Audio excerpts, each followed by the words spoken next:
그런즉 씨 뿌리는 비유를 들으라. 아무나 천국 말씀을 듣고 깨닫지 못할 때는 악한 자가 와서 그 마음에 뿌려지는 것을 빼앗나니 이는 곧 길가에 뿌려진 자요 돌밭에 뿌려졌다라는 것은 말씀을 듣고 즉시 기쁨으로 받되 그 속에 뿌리가 없어 잠시 견디다가 말씀으로 말미암아 환난이나 박해가 일어날 때는 곧 넘어지는 자요 가시떨기에 뿌려졌다라는 것은 말씀을 들으나 세상의 염려와 재물의 유혹에 말씀이 막혀 결실하지 못하는 자요 좋은 땅에 뿌려졌다는 것은 말씀을 듣고 깨닫는 자니 결실하여 어떤 것은 100배, 어떤 것은 60배, 어떤 것은 30배가 되느니라 하시더라. 아멘. 제가 그 식물들에 대해서 얼마나 자라는지 한번 보여드릴 수 있는 기회가 온 것 같습니다. 2주 전에 찍었던 사진이 왼쪽이고 이제 많이 자랐습니다. 저렇게 자랄 수 있었던 것은 저 밭이 좋은 밭이고 좋은 땅이기 때문에 그렇습니다. 두 번째는 저게 식물에 뭔가 생명이 돋아날 것 같다라고 했는데 아니나 다를까 생명이 그렇게 다시 일어나는 것을 보게 됩니다. 생명은 참 놀라운 것 같습니다. 그 안에 생명이 있다면 죽은 것 같지만 분명히 열매가 맺어진다는 것입니다. 한 알의 밀이 땅에 떨어지지만 그 밀이 생명이 없는 밀이라면 그냥 끝나는 것이지만 그 밀이 생명이 있다면, 그래서 우리 안에 예수 그리스도의 복음이 있고 예수 그리스도를 믿는 그 생명이 우리 안에 있다면 우리가 죽었을 때 많은 열매가 맺게 되는 것입니다. 우리가 지지난 시간에 이 비유가 하나님 나라의 비유라고 말했습니다. 그리고 이 하나님 나라의 비유에는 두 가지의 믿음을 우리에게 요구하고 있다 얘기했습니다. 첫 번째는 하나님 나라는 사람들에게 환영받지 못합니다. 우리는 이런 경험을 역사적으로 배워왔고 지금도 하고 있습니다. 일본이 그렇고 지금의 중동에 복음을 전하지만 거부합니다. 우리 주위에 있는 많은 사람들에게 복음을 전하지만 그들은 가족들도 그렇고 복음을 거부합니다. 그래서 어떤 사람들은 이런 모습들을 보면서 기독교가 우리의 믿음이 패배했거나 또 한계를 느끼고 또한 하나님의 능력이 작은 것이 아닐까 이런 생각들을 하게 되지만 그렇지 않다라고 두 번째는 이야기하고 있는 겁니다. 이 비유에서 우리에게 요구하는 두 번째 믿음은 이런 겁니다. 이런 실패를 만회할 세 가지 땅의 실패를 만회할 정도의 압도적인 열매가 결국에는 맺어질 것이다. 지금 맺어지지 않을지도 모릅니다. 하지만 결국에는 맺어질 것이다. 결국에 하나님은 승리하실 것이고 사단의 역사는 실패할 것이다. 할렐루야. 그리고 우리가 복음을 전했지만 실패와 거절감을 느꼈던 모든 경험의 일들의 아쉬움이 있겠지만 그것을 잊을 만한, 그것을 언제 그랬지라고 할 만한, 만회하고 뛰어넘을 만한 압도적인 부흥과 승리가 있을 것이다. 그것이 바로 이 말씀의 믿음의 내용인 것입니다. 여러분, 믿음과 사실은 다릅니다. 여기에 마이크가 있다. 그건 사실입니다. 보여지니까요. 만져지니까요. 하지만 믿음은 보여지지도 않고 만져지지도 않고 우리 눈에 지금 보이지 않습니다. 그래서 히브리서는 그러죠. 믿음은 바라는 것들의 실상이요 보지 못하는 것들의 증거다. 보지 못합니다. 바라지만 지금 내 손에 주어져 있지 않습니다. 그것이 믿음입니다. 그것을 믿는 것입니다. 근데 어떻게 허상을 믿습니까? 하나님의 말씀에 저렇게 되어 있기 때문에 하나님의 말씀대로 될 것을 믿는 것입니다.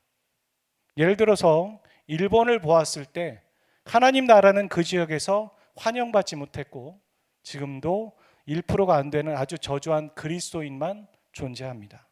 그러니 하나님은 일본을 버리신 건가? 그리고 한국은 축복하셨나? 이렇게 단정지어서는 안 되는 것입니다. 그렇게 말할 수 없습니다. 이것은 현실과 또한 경험이겠지만 그것은 믿음이 아닙니다. 믿음이라는 것은 그 안에 하나님의 승리의 역사와 이 실패를 만회할 만한 압도적인 열매가 있을 것이다. 할렐루야.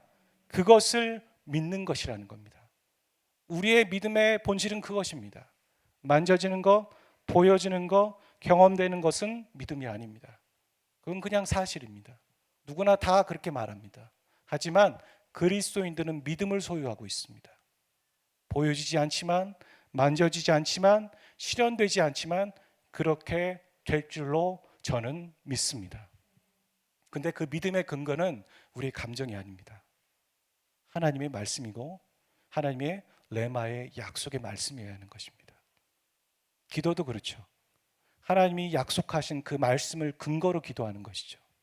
그냥 기도할 때 우리는 힘이 없다는 걸 느낍니다. 하지만 하나님의 말씀을 보고 하나님의 말씀을 깨닫고 기도할 때 그 기도에는 힘이 있는 것이죠.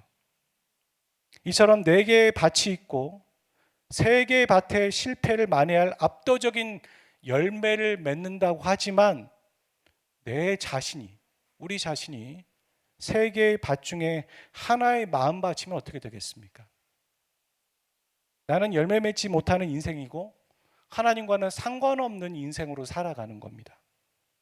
어디선가는 천국의 잔치가 벌어지고 있고 부흥의 역사를 계속 듣고 있는데 그게 나와는 상관없는 거예요. 내 마음밭이 그런 밭이 아니기 때문에. 그렇다면 무슨 의미가 있냐는 것입니다. 그러니까 결국 내가 좋은 밭이 되고 옥토밭이 되어야 하지만 내 믿음을 가지고 있어야지만 그 안에 열매를 맺는 것이고 그 압도적인 부흥과 승리의 역사가 나와 상관이 있는 것이고 의미가 있는 것이죠. 하나님은 하나님의 말씀이라는 씨를 떨어뜨렸을 때 모두에게 좋은 열매가 맺기를 원하고 계십니다. 그래서 차별 없이 씨를 뿌리고 계십니다. 일본 땅에도 또한 저 이스라엘 땅에도 그리고 가자 지구에도 저 북한 땅에도 씨를 뿌리십니다. 하지만 그 씨가 뿌리를 내지 못하도록 혹은 뿌리가 내렸지만 열매를 맺지 못하도록 하는 어떤 것들, 방해하는 것들이 존재한다라고 오늘 말씀에서는 말하고 있는 겁니다. 우리는 이 방해한 것들과 싸우고 있는가? 여러분 싸우고 계십니까? 이 방해하는 것들이 있다는 걸 알고 계시나요? 하나님의 말씀을 듣기 위해 이 자리에 앉아 있지만 내가 딴 생각하고 근심하고 걱정하고 혹은 사단이 우리에게 공격하는 것들을 보면서 그럴 수 있지라고 생각하십니까? 아니면 이건 잘못된 것이다. 이것은 대적하거나 아니면 이건 하면 안 된다라고 생각하십니까? 저 말씀에서는 후자가 우리의 맞는 행동이라고 말하는 겁니다. 그러니까 우리가 우리 안에 들어가는 감정들, 기분들, 어떤 염려들 그냥 놔두면 안 된다는 거예요. 그것은 하나님의 말씀이 떨어졌지만 그 성장을 방해하거나 열매를 맺지 못하도록 하는 것이기 때문입니다. 먼저 이 비유에서 씨의 퀄리티는 항상 좋고 같은 조건입니다. 항상 같은 조건이에요. 그리고 이 씨는 하나님의 그냥 말씀이 아니라 생명의 말씀입니다. 말씀 안에 생명이 있는 거예요. 저 앞부분에 보여드렸던 것처럼 생명이 있기 때문에 죽은 것 같았지만 거기서 잎이 나고 열매를 맺기 시작하는 거예요. 그런데 이 씨를 받아들이는 땅의 조건이 문제라는 거죠. 우리가 3가지의 땅의 컨디션을 한번 살펴보려고 합니다. 첫 번째는 길가예요. 우리가 경험적으로 아는 것처럼 길가에 씨를 뿌려 보십시오. 아스팔트 위에 뿌리가 내리지 못하고 또 물을 머금지 못하니까 씨는 말라서 타버려 죽게 될 것입니다. 근데 이 말씀에 보면 씨가 자랄 수 없는 환경인데 씨가 뿌리를 내리지 못하고 말라서 죽기 전에 이미 거기에 새가 와서 그 씨를 먹어버렸다. 그러니까 길가는 바로 어떤 영적 전쟁과 사단의 공격이 있어서 우리가 하나님의 말씀을 듣지만 뿌리는 둘째치고 그냥 없어져 버린다. 그런 마음밭, 그런 인생이라는 것입니다. 우리는 알아야 됩니다. 하나님의 말씀을 들을 때 영적 공격이 있다는 거. 영적 공격을 이기고 예배의 자리에 온 것도 승리일 수 있겠지만 이 자리에 와서도 영적 공격이 있을 수 있습니다. 못 듣게 합니다. 졸리게 합니다. 나 피곤해. 집중이 안 돼. 이렇게 말합니다. 저도요, 전문 강사 과정 들을 때 졸리면 자야지가 아니라 뒤에 가서 서서 허벅지를 꼬집고 듣습니다. 하나님의 말씀을 듣는 것에 대한 영적 공격이 있다는 걸 우리는 알아야 돼요. 저것은 바로 사단을 말하고 있는 것이죠. 두 번째는 돌밭입니다. 이 길가와 다르게 얕은 흙이 존재합니다.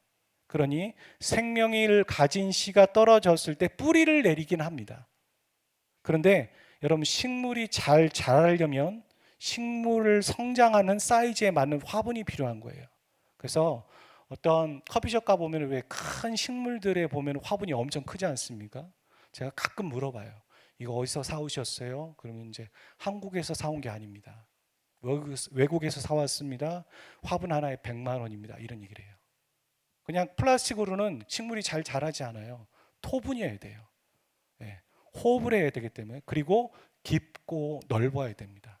땅에 파묻으면 되겠죠. 하지만 커피숍에 땅을 파묻을 수는 없는 것이니까 그렇게 큰 넓은 화분이 존재하는 거예요. 그 사이즈에 맞는. 그런데 식물이 아무리 크고 싶어도 화분이 작으면 식물은 자라지 않습니다. 자라는 걸 멈추는 거예요. 나는 요 정도밖에 되지 않는 거구나. 성장하면 안 되겠구나 하고선 성장을 멈추는 거거든요. 똑같다라는 겁니다. 돌밭은 그런 상태입니다. 잘 자라고 싶은데 깊이가 얕아요. 그래서 처음에는 기쁘게 하나님의 말씀을 받아들입니다. 그런데 뿌리가 깊지 않아서, 그 뿌리가 깊지 않다는 건 여기서 이렇게 얘기하죠. 주님은 시련, 어떤 박해, 금방 시들어 버린다는 겁니다. 시련들이 왔을 때, 혹은 박해가 왔을 때. 근데 우리는 지난 주에 일본에 대한 얘기를 들었습니다. 시련이 왔고 박해가 왔습니다. 근데 그들은 목숨 걸고 예수님을 부인하지 않았어요. 그리고 30년이 지나고서도 그들은 여전히 예수님을 인정하고 순교하는 신앙을 갖고 있었다고요. 똑같은 것 같지 않습니까? 시련과 박해는 똑같은 것 같은데 어떤 밭은 잘 자라고 어떤 밭은 잘 자라지 못하는 것, 그것은 바로 밭은 있고 흙은 있지만 그 뿌리가 얕아서라는 거예요. 우리에게 뿌리가 얕은 건 무엇일까요? 하나님의 말씀에 대한 이해가 얕은 거예요. 하나님에 대한 믿음이 약한 거예요. 그래서 믿음이 약하니까 믿음의 흉내를 내고 믿음으로 살기는 하는데 시련이 오면 금방 넘어져서 믿음은 아니야 라고 그냥 호딱 넘어가 버리는 것이죠. 우리가 외모를 가꿉니다. 어디가 몸이 아프면 금방 병원을 갑니다. 피부가 안 좋으면 금방 뭔가 치료를 합니다. 근데 우리가 영적인 문제에 과연 그러냐는 거예요. 영적인 문제에 적신호가 오는 걸 우리가 아니하는 거예요. 혹은 영적인 문제가 온 걸 알지만 그대로 방치하는 거예요. 그러면 뿌리가 얕아지기 시작하는 거예요. 더 성장하고 싶은데 뿌리가 깊지 못하니까, 내 캐파가 적으니까 그렇게 자라지 못한다는 겁니다. 이 뿌리를 깊게, 이 흙을 깊게, 화분을 넓게 만드는 역할이 우리에게 필요한 것이죠. 단단한 하나님의 말씀을 먹어도 되는 영적인 깊이를 우리가 원해야 됩니다. 나는 좀 더 순교, 고난, 핍박 나는 몰라. 나 그런 건 싫어. 그런 거 외면하고 쉽게 인스턴트 어떤 신앙처럼 살아간다면 우리의 뿌리는 깊게 내릴 수가 없는 것이죠. 그래서 훈련이라는 게 필요한 것입니다. 훈련은 겸손한 자가 받을 수 있습니다. 나는 마음이 온유하고 겸손하다. 온유란 훈련받는 자를 말합니다. 모세는 훈련받았죠. 광야에서 40년, 또 40년, 40년. 그의 인생이 훈련의 연속이었고 120년이었어요. 훈련받는 사람, 그 사람은 겸손한 사람이에요. 무엇이든 훈련받고자 하는 사람, 배우고자 하는 사람, 어떤 것을 듣든 배우는 사람, 안 되는 걸 보고 저러면 안 되는 거라는 걸 배우는 사람, 어린아이 모습을 보고도 배우는 사람, 그런 사람들이 말씀의 깊이가 깊어지는 거고 믿음의 깊이가 깊어지는 거고 또한 그 화분과 넓이가 깊어져서 그곳에 뿌리를 내릴 수 있게 되는 것이죠. 세 번째는 가시떨기라고 말합니다. 더 안 좋은 상황인 것 같아요. 식물이 자라는데 방해가 되는 것은 땅의 깊이와 조건도 있지만요, 식물 옆에 잡초 같은 게 자라면 식물은 잘 자라지 못합니다. 저도 중학교 때 선생님께서 저에게 호미를 하나를 딱 주면서 너 앞으로 저 밭에 가서 잡초를 다 걸러내는 일을 해라. 그럼 내가 뭔가 어떤 활동 점수를 줄게, 이런 얘기를 하셨습니다. 그래서 항상 일과가 끝나면 선생님 책상 밑에 있는 호미를 가지러 갔습니다. 호미를 딱 들고 가서 밭을 다 일군 다음에 다시 호미를 갖다 놓는 일을 항상 했던 것 같은데요. 그때 보면 호미로 매번 잡초를 캐내고 뿌리를 뽑아내는데 잡초는 엄청나게 생명력이 좋아요. 금방금방 또 자라는 거예요. 잡초를 우리가 어떤 불성실하게 귀찮다고 그냥 줄기를 잘라버리잖아요. 끝나는 게 아닙니다. 뿌리채 뽑아내야지만 잡초는 제거가 되는 거예요. 그렇게 잡초가 있으면 식물은 잘 자라지 못합니다. 여러분의 있는 식물들을 보세요. 뿌리가 깊도록 화분이 깊은가?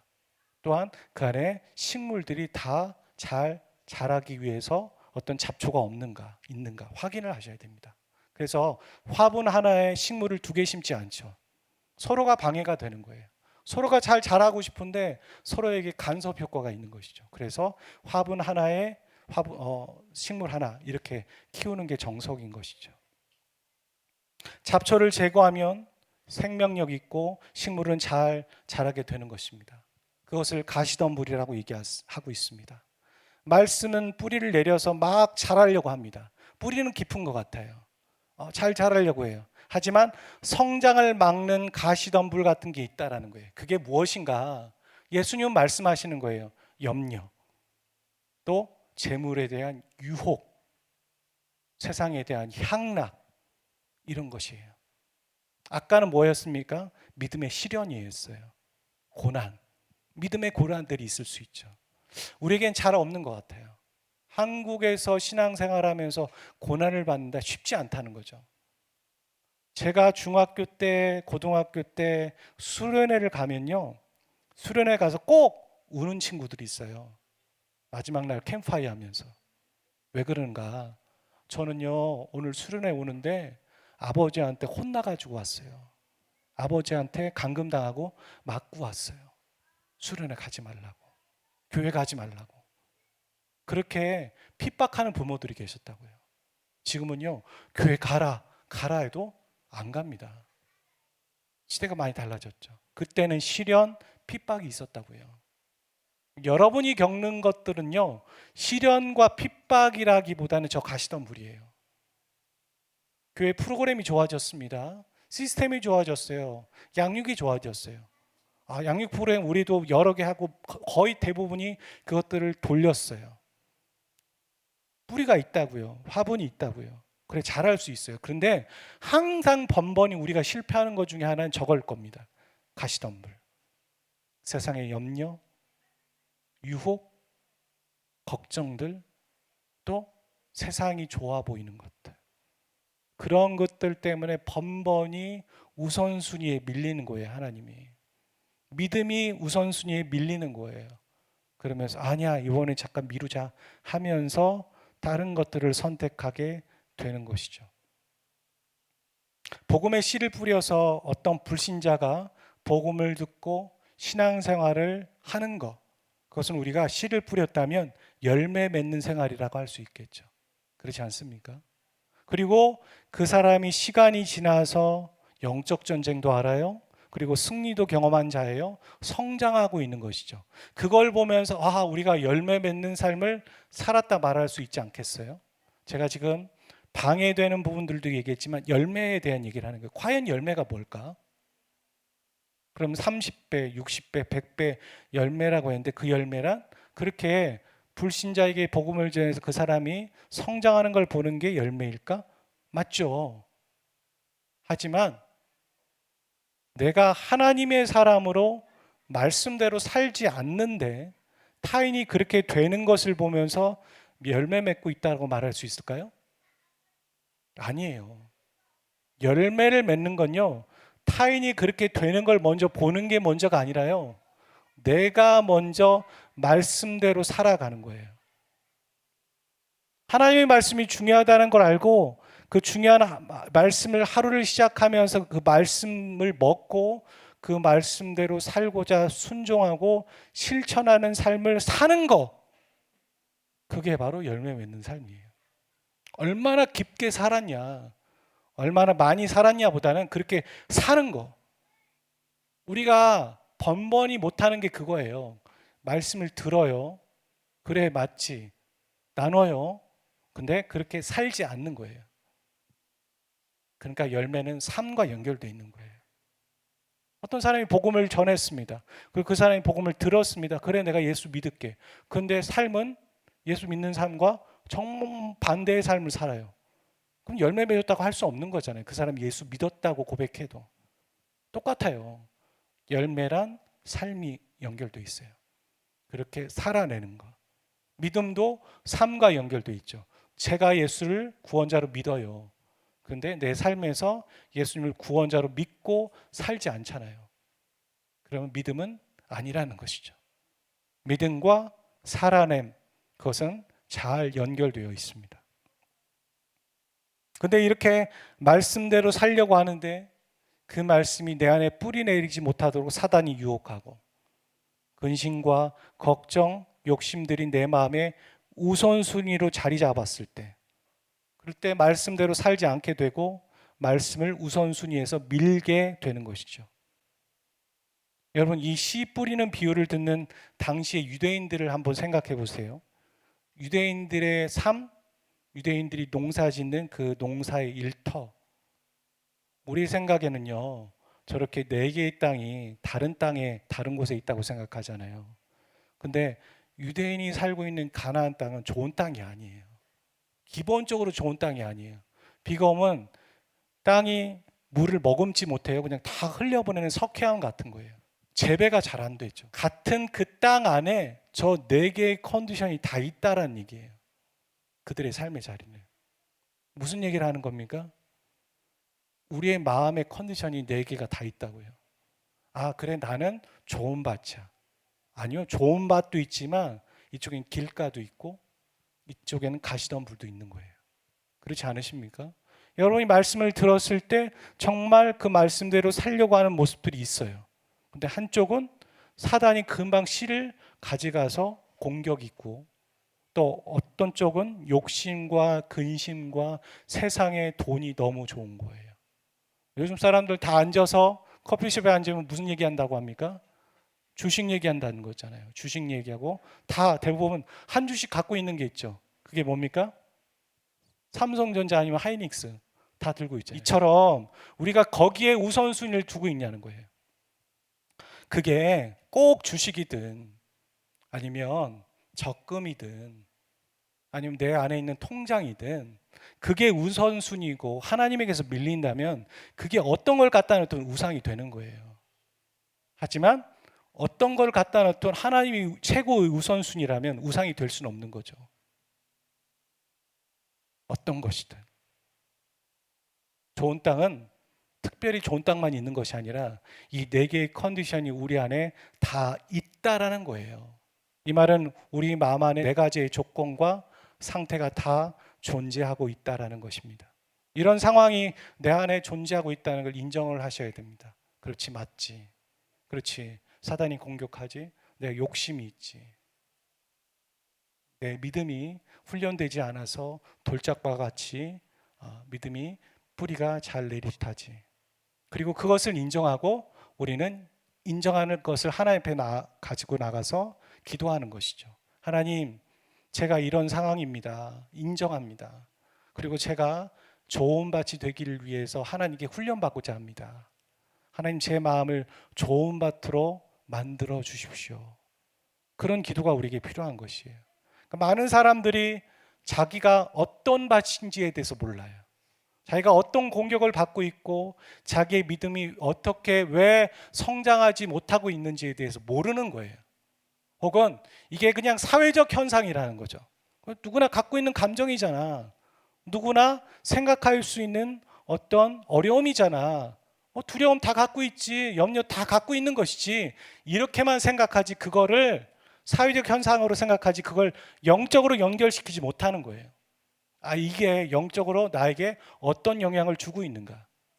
그걸 왜 영적으로 연결시켜야 됩니까? 말씀이 그렇게 말하잖아요. 주님이 이 비유를 설명하신 다음에 따로 제자들을 불러서 이 비유를 설명하신 부분을 우리가 읽었어요. 야, 이 씨는 말이야 하나님의 말씀이야. 이 마음밭은 말이야 이런 거야. 가시덤불은 세상의 염려, 욕심이야. 새들은 말이야 사단이야. 돌짝밭은 말이야 거기는 흙은 있지만 뿌리가 깊지 못해서 열매를 잘하지 못해. 이런 것을 우리에게 설명해 주셨잖아요. 그러니까 그걸 가지고 연결하라는 말이에요. 우리도 똑같이. 내 마음밭은 어떤가? 내가 자주 공격받는 건 뭐지? 내가 왜 말씀으로 성장되지 못하지? 그걸 여러분 우리는 인지하고 깨닫고 분별할 수 있어야 된다는 거예요. 말씀을 보고. 그 다음은 여러분의 숙제입니다. 우리 각자의 숙제예요. 나는 어떤 마음의 컨디션이 가장 큰가? 나는 어떤 부분에 항상 넘어지고 번번이 실패해서 잘하지 못하는 걸까? 우리는 일주일 보내면서 월요일부터 예를 들어서 금요일까지 새벽 말씀을 계속 듣잖아요. 여러분 콩나물 아시죠? 콩나물을 재배하는 법을 아세요? 물을 계속 뿌리지 않습니까? 물을 계속 줘요. 근데 콩나물의 끝부분에 구멍이 펑펑 뚫려 있어가지고 물은 계속 빠지는 거예요. 물을 머금지 못하거든요. 그럼 이게 어떻게 자랄 수 있을까? 아닌 거예요. 물이 지나가면서 콩나물은 계속 자라는 거예요. 매일매일 하나님의 말씀을 먹고 그 말씀을 기억하는 사람이 어디 있어요? 이번 주 월요일 새벽 말씀 본문과 제목을 여러분 기억하세요? 못하잖아요. 어제 것도 기억 못하는데 콩나물처럼 물이 계속 지나가지만 나는 모르게 성장하고 있는 거예요. 근데 그 성장의 조건이 있다는 거죠. 우리의 마음밭자. 분명히 하나님의 말씀이 통과하잖아요. 하나님과 영적인 교제를 하잖아요. 만남을 갖잖아요. 우리는 성장해요. 영향을 받거든요. 그런데 우리 안에 하나님과 나와 있는 것이 아니라 내 마음의 한켠에 다른 것이 있는 거죠. 돈, 염려, 우리의 취약한 부분이 분명히 있어요. 사단도 알고 있어요. 우리도 알고 있고. 근데 사단은 알고 있는데 어떤 사람은 자신은 모르는 거예요. 이게 문제인 거죠. 내가 뭐가 취약한지, 내가 번번이 어떤 거에서 무너지는지 모르고 있다면 이거 큰 문제라는 거예요. 그것을 영적으로 믿음으로 연결 못하고 있으니까. 그게 이제 여러분에게 던지는 질문이에요, 말씀이. 여러분의 취약점이 뭐냐는 거예요. 알고 계십니까? 알고 계셔야 돼요. 모르시면 여러분이 다른 사람에게 물으셔야 돼요. 형제, 자매, 나의 취약점이 뭐야? 혹은 목사님, 저의 취약점이 뭡니까? 제가 대답해 드릴 수 있어요. 모르는 게 아닙니다. 여러분이 모르신다면 큰 문제라는 거예요. 왜냐하면 여러분의 하나님의 말씀에 성장에 방해가 되는 것이니까요. 이렇게 우리는 씨를 얘기하면서 마음밭을 말하잖아요. 마음밭. 우리는 알고 있잖아요. 이 씨가, 이 땅이 마음이라는 거. 저도요, 이렇게 같이 함께 다니는 사람들을 이렇게 가끔 만나는 사람들 보면 정말 마음이 좋은 선한 사람들을 보거든요. 그 선한 사람들을 보면서 저를 보면 와, 되게 더럽다. 나도 저렇게 선한 마음과 순수한 마음을 갖고 있으면 참 좋겠다. 이런 마음을 가질 때가 있습니다. 참 우리의 마음밭을 준비하는 게 얼마나 중요한지 몰라요. 마음을 준비해 나가는 거. 하나님의 말씀은 항상 좋은데 생명의 말씀인데 그 말씀이 우리에 떨어졌을 때 잘하지 못한다라는 건 씨 탓을 하시면 안 돼요. 하나님 탓이 아니에요. 우리 탓이라는 겁니다. 그래서 우리 마음을 봐야 돼요. 잠언 4장 23절은 이렇게 말하죠. 같이 읽겠습니다. 시작. 모든 지킬 만한 것 중에 더욱 내 마음을 지키라. 생명의 근원이 이에서 남이라. 예전 버전은 무릇 지킬 만한 것보다 더욱 내 마음을 지키라 이렇게 써 있거든요. 무엇보다도 우리의 마음을 지켜야 돼요. 왜요? 사단도 우리 마음에 이런 마음을 주고 하나님의 은혜도 우리 마음에서 시작되는 거잖아요. 우리가 하나님의 은혜를 경험했어 할 때 마음에서 시작됐죠. 그처럼 우리 마음을 정말 잘 준비해 가는 것이 중요하다는 것이죠. 여러분 마음을 갖고 계십니까? 네 가지의 마음이 있지만 그 마음을 잘 가꾸는 저와 여러분이 되셔서 여러분의 마음에 하나님의 말씀이 떨어졌을 때 열매를 맺는 심령들 되시기를 주의 이름으로 축복합니다. 우리 함께 예배하겠습니다. 하나님을 예배합시다. 내 마음밭은 이렇게 더럽고 문제가 있지만요, 이 마음밭을 고칠 수 있는 건 우리가 아니잖아요. 이때까지 우리가 그러지 못했고. 그래서 우리의 마음을 하나님께 드리면서 하나님 예배합니다. 당신께서 저의 마음을 고쳐주세요. 이런 마음으로 이 찬양을 함께 하기를 원합니다. 같이 찬양합시다. 당신은 영광의 왕, 당신은 영광의 왕. 결단하며 나갑시다. 우리의 마음을 올려드립시다. 주님, 저에게 관통하셔서 제 더러운 마음을 바꿔주십시오. 주님은 고치시고 새롭게 하시는 분이십니다.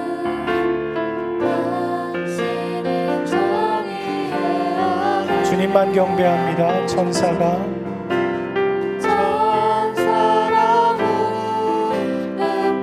예배하고 찬송하네. 우리가 예배할 때 주님 우리를 치료하십니다.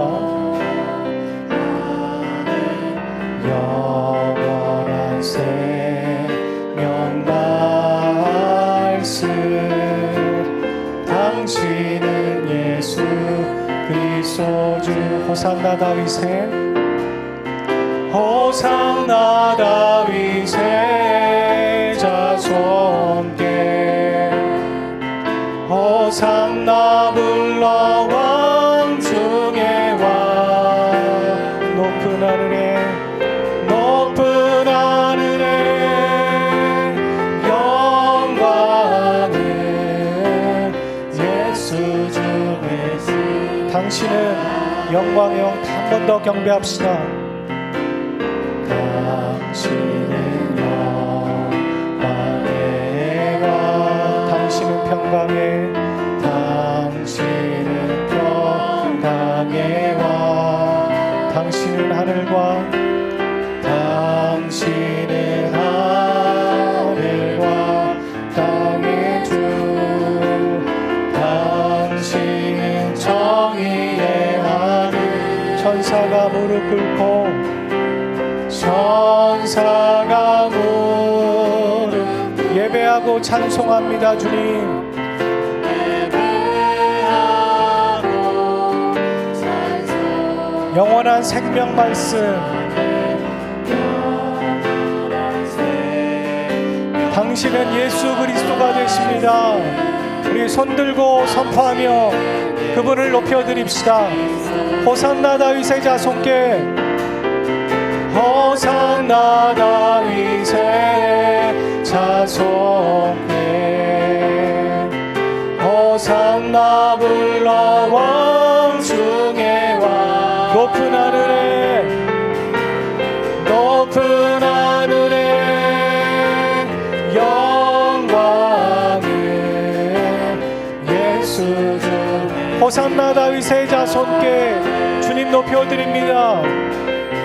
호산나 다윗의 자손, 호산나 불러 왕 중의 왕, 호산나 불러 왕 중의 왕. 높은 하늘의 영광을, 높은 하늘의 예수 주 메시아입니다. 주님께 기도하며 나갑시다. 우리의 마음을 새롭게 하시고 우리의 심령을 새롭게 하여 주셔서 주의 말씀이 떨어졌을 때 그대로 열매 맺고 30배, 60배, 100배 열매를 맺는 그 마음의 컨디션이 되기를 원합니다. 우리의 심령을 고쳐주시고 새롭게 하여 주십시오. 같이 기도하며 나가겠습니다. 하나님, 우리의 마음밭을 주님께 올려드립니다. 우리의 마음밭을 주님께 내어드리게 결정하고 주님께서 우리의 마음 멋지를 고치시고 새롭게 해주시기를 원하여서 우리 마음을 올려드립니다. 하나님, 우리 마음이 청결하여서 주님을 보는 사람인 것처럼, 팔복의 말씀처럼 그렇게 우리의 심령이 그렇게 항상 주님의 말씀에 반응하고 준비할 수 있는 그런 마음의 컨디션이 되어줄 수 있도록 우리를 인도해 주세요.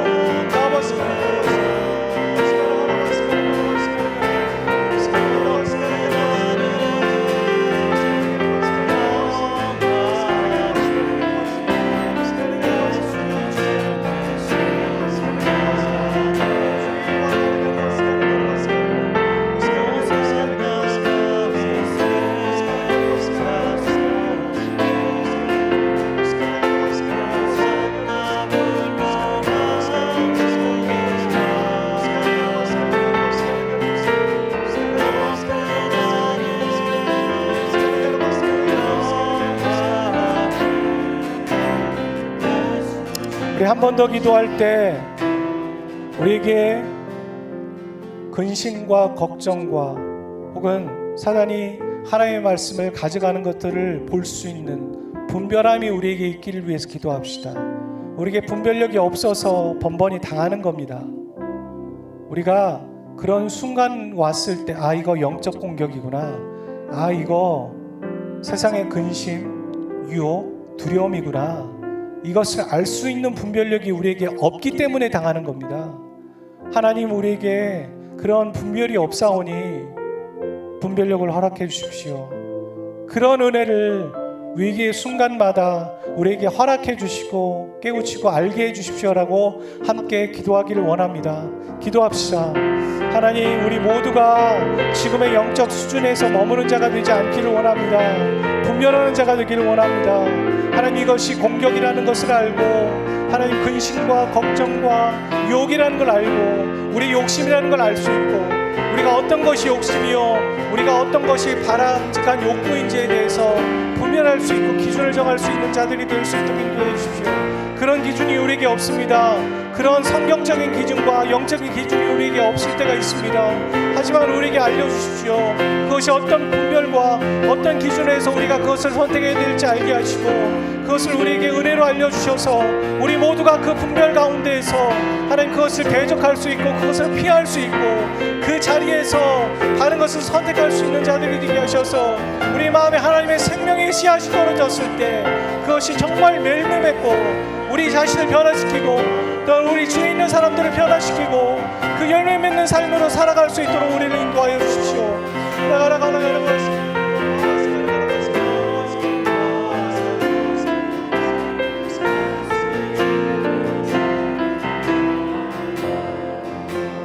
하나님, 우리가 말씀을 듣고 기도했습니다. 하나님의 생명의 말씀을 가지고 기도합니다. 하나님, 우리 안에 있는 여러 마음밭이 존재하고 그런 컨디션과 상황들을 보라고 말씀하십니다. 우리에게 그런 분별력이 있기를 원합니다. 그것을 우리에게 은혜로 허락해 주십시오. 지금은 잘 아는 것 같고 알고 있지만 항상 위기의 순간에 또 내 문제가 있을 때 우리는 객관적으로 내 문제를 보지 못합니다. 내 문제를 하나님의 눈으로 볼 수 있는 영적인 여유와 분별력을 우리에게 은혜로 허락해 주십시오. 그럴 때 나의 소리가 들리는 것이 아니라 주님의 목소리가 들리고 성령의 음성이 들리고 그걸 멈추라고 하는 음성을 들을 수 있는 민감함을 우리에게 허락해 주십시오. 그래서 하나님, 그것들을 제쳐놓고 하나님의 생명의 말씀을 우선순위하고 그 말씀의 기준대로 살아가는 인생 한 주가 되게 인도하여 주십시오. 하나님, 가정의 달이지만 가정을 돌아볼 수 없는 그런 환경이 주어질 때가 있습니다. 하나님, 부모님들 챙기고 자녀들 챙기고 친척들 챙기고 여러 가지를 하면서 하나님, 힘들 수 있는 여러 가지의 문제들, 관계의 어려움들, 더욱더 영적 공격과 물질적인 것 때문에 불평할 수밖에 없는 상황이 주어지는 게 5월인 것 같습니다. 하나님, 베델 성도들이 5월에는 오히려 그 영적 전쟁에 승리하고 하나님 분별하고 또 넘어 극복할 수 있는 그런 은혜들을 우리 가정 가운데 모두에게 허락하여 주십시오. 이 모든 말씀 우리 주 예수 그리스도의 이름으로 기도하였습니다. 아멘. 이제는 우리 주 예수 그리스도의 은혜와 아버지 하나님 무한하신 사랑하심과 성령님의 인도하심이 모인 모든 예배자들 모두에게 이제부터 영원까지 항상 함께 있을지어다. 아멘.